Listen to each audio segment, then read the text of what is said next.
pahimay naman ng maayos yung pinagkaiba ng gift pati blessings. Maganda.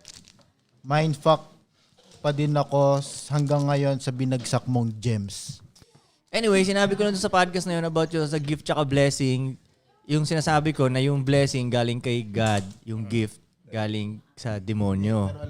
So ang pinagkaiba nun, yung gift, maganda yung pagka-packaging niya, offer sa'yo ng demonyo, nakakaakit siya dahil ang ganda ng pagka-packaging, pero pag tinanggap mo yun, trap pala siya, na mapafuck up ka pala dyan.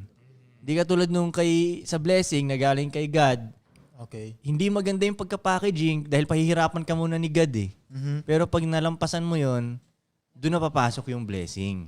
Yun yung pinagkaiba para sa akin doon. So, gift, okay. minsan mahirap siya ma-distinguish kung gift ba to o blessing. Oh. Paano nga? Paano mo ikaw, paano mo ma-distinguish kung... Ako, the way ko tingnan, kung may dumarating na opportunity sa akin ganun, mawawala ba yung peace? Freedom ko. Mawawala ba yung ganun ko dito? Yung sarap ng buhay ko, may chance bang mawala? Yun. Kaya, dun ko na inaano. Ako sa tingin ko, ang blessing, matagal. Ang gift mabilis dumating. Kaya nga. Yun na nga. Pero kasi minsan, kunyari may dalawang opportunity. Opportunity pa lang siya. Hindi pa siya cash siya. Yeah. Pareho, may dumating na opportunity. Pareho siya. Yung isang opportunity na to, pag tinake mo, pwede ka ma-fuck up. Ito naman, pwede ka magtuloy-tuloy. Minsan mahirap siyang malaman okay, alin dito? So, ang ginagawa ko na lang guide nun is, alin dito? Pag ginawa ko tong isa, siyan dito yung may chance na mawala yung freedom ko. Wag yung yun. control ko or yung peace of mind ko.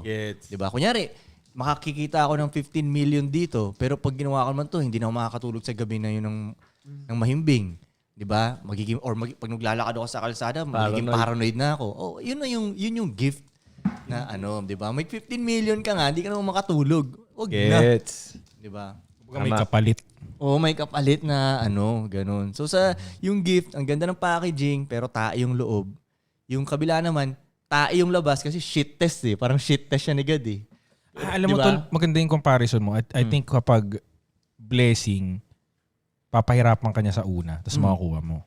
Pag gift naman baliktad, madali mo na siya makukuha ngayon, tapos mahihirapan ka sa bandang yun. Ganun na ganun. clue siya, di ba? Parang ganun siya. Yep. Ganun Wala, na ganun. may sarili kang mundo dyan. Kasi sinabi niya yun kanina eh. Hindi. Mas Hindi, in-explain lang niya. clear lang. Tama explanation niya. Yun, ganun ang gift and Sa'yo dong eh. blessing sa akin. Isipin mo tol, di ba? Ang daming tao na tumanggap sila ng pera.